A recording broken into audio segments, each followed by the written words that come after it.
Hi, I'm Sterling. Come on in. The water's dark, but it's probably fine. Thanks for joining me. This is a story about persistence and prices paid. It is titled Darwin's Revenge. The SCS Darwin was prey in the void, had been for a few weeks now, and Lieutenant Commander Batbayar was entirely out of his depth. No, he thought, no, that isn't true. Or if it is true, it was true for all the other people who have had to command this ship, including the ones who had died and left him sitting in this profoundly uncomfortable command chair.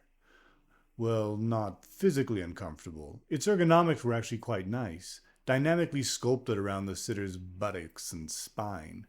But everything else about it sucked.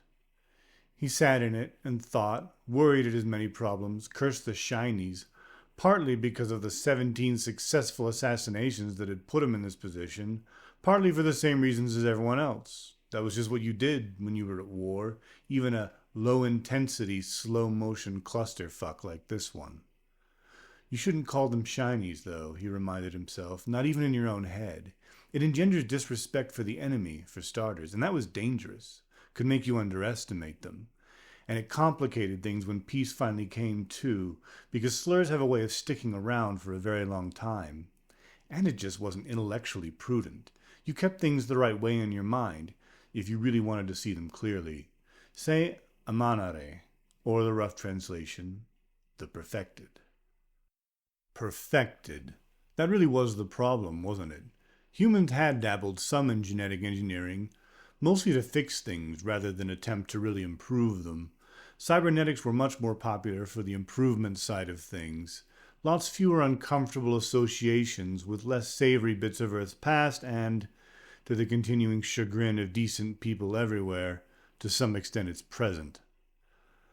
The Amanare, though, they'd tinkered with everything. All of it was optimized. Regeneration, toughness, speed, strength. They'd been at it for a millennia by the time the first humans managed to set off a crude rocket. They weren't actually much smarter than humans, if at all. By all accounts, their efforts to genetically engineer their own brains had mostly been disastrous. Better focus and reaction time, that's about all they had managed. The mind turned out to be a very hard problem indeed. But that was a small, bitter comfort.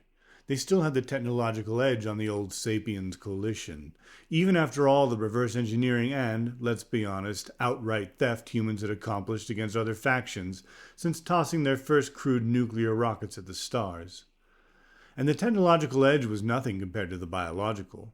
Tunnel drives, radiation shields, and the relatively slow speed of kinetic weapons meant that space combat almost always came down to a grapple, when you got very close and tried to do as much damage as possible before the mutual boarding action started. Without a good, strong damping field, you couldn't prevent your opponent from using tunnel hops to dodge basically anything you threw at them, and damping fields obeyed the same square-cube law as anything else. Their strength dropped off real fast as they radiated outward. So the quality of a ship's marines mattered just as much, if not more, than the sophistication and power of its weapon systems. And while Sapiens Coalition marines were brave, well-trained, and well-equipped, they weren't the perfected. Not by a long, long ways. It really wasn't fair. "And why is that?" said a little voice in his head. Batbayar sat up a little straighter and listened, tuned out all the chatter around him as the crew kept the ship flying and out of enemy's reach, with the tired urgency that comes from weeks of emergency schedules. That voice could be useful. That voice had gotten him through the academy in many ways, or at least granted him the shining little points of sparkling insight that were responsible for the many outstanding marks sprinkled among his otherwise fairly average academic record. Why is that? Why isn't it fair? Why are we so much less perfect? He'd asked this question before. What is estimation of human ship attack pattern probable purpose? A short pause. Desperation? Cannot penetrate superior armor with inferior weapons to target critical systems. Same reason for extended chase. Avoiding boarding action. Smaller ship. Much inferior troops. Obvious. A longer pause. Unsure this is correct. Human ship sacrificed partial hull integrity to make attack. Human ship also taking risks to draw out pursuit. Some systems estimated to be in poor repair. Provisions running low. Good. Victory inevitable. Soon. Damage report complete? Yes. Many wounded. For human species, this would be problem. Regeneration is slow. Metabolism is slow. Believe possible reason for attack. Attrition strategy. Useful against own kind. Useless against perfected.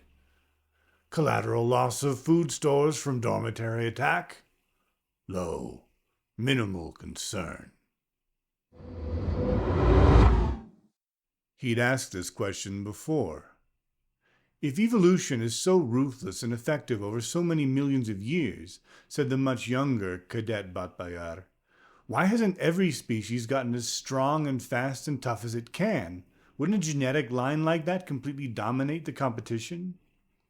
Professor Losada smiled the smile of someone about to answer one of her favorite questions and shook her head.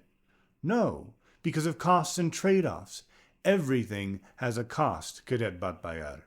Energy expended, opportunities passed up, risks taken. A superlative super-predator like one sees in science fiction would fail utterly in an actual evolutionary environment. The energy cost for growing and maintaining such a creature would cause it to be rapidly outcompeted. But aren't some evolutionary changes strictly improvements in efficiency or design? Losada paused, then nodded. Yes, nothing is ever simple in biology. The cost-benefit ratio of some changes are better than others, but there is always a cost. Humans are not nearly as physically strong as chimpanzees, but there are reasons for this. Overwhelming with brute strength was not how our ancestors did things. We were persistence hunters, and we could throw things accurately. That's just one example, of course. Oh, Cadet Batbayar said. He had a lot to think about. And he had, then and now. We're going in for another grapple, he told the crew. They looked awful, or at least the bridge staff assembled in front of him did. He guessed the people listening in through the intercom wouldn't be much different. Weeks of low rations and a reduced oxygen environment meant haggard faces and grim expressions. At least he'd made sure everyone got plenty of sleep. He'd taken to calling it ship's winter after something he'd read about how medieval peasants in cold climates would often go into a sort of do-nothing near hibernation while productive work was impossible outside and food stores finite. Same priorities as before, he said. Ration storage and personnel injury. Yes, they'll regenerate any damage we do before we get a chance to take advantage by boarding. Remember, that's not the point. Powerful muscles and armor and skeletal systems like theirs are expensive to repair, no matter how fast they can do it. And their metabolisms are through the roof. We estimate they'll run out of rations and be low on oxygen after this attack, if it's even a moderate success. And then... Batbayar took a deep breath and smiled. And then it's time for this to end.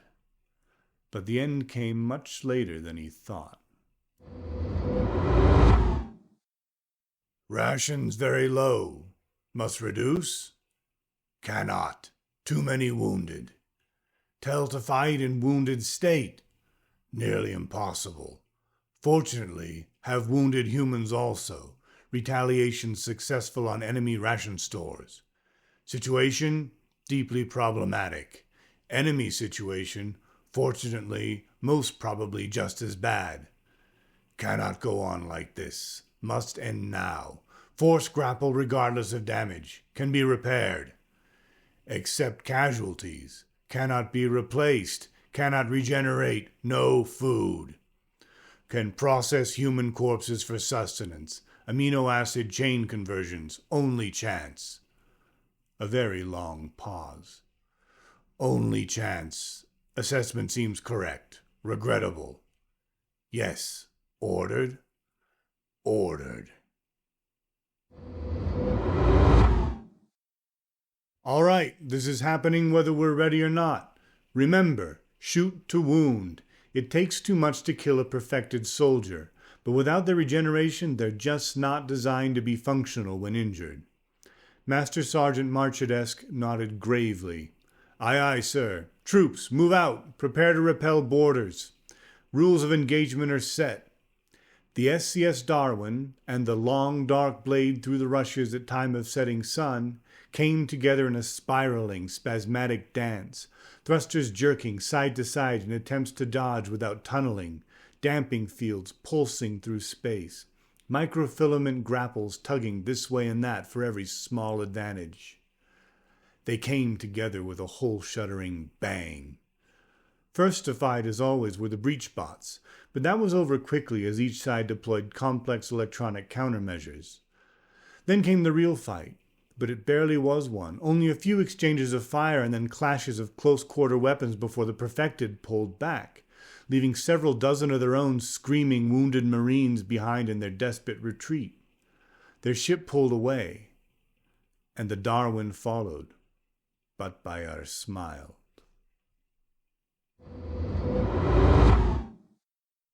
They pursue! They pursue! Impossible. No, scan was managed before necessary retreat. Still have rations. Weak creatures, eat very little. Not so weak as starving us. Heresy! Perfected never weaker than barely improved aliens. Situation far from ordinary. Flee? Yes. No other choice. Cannot pursue forever. 100,000 years before, on a sun-parched savanna, sweat glistened over the dark, sun-sustaining skin of a jogging man, spear held up, ready. Before him, the prey ran, stopped, ran, faltering, full of fear, full of hope also with one simple thought. Strange upright thing cannot chase forever, must end. But the prey was wrong. Hey, thanks for listening. That was Darwin's Revenge, a piece I wrote for a future anthology, and now reaching your ears here. There are links in the description if you'd like to read more, and if you'd like to hear more, like the video, subscribe to the channel, and I'll keep you posted.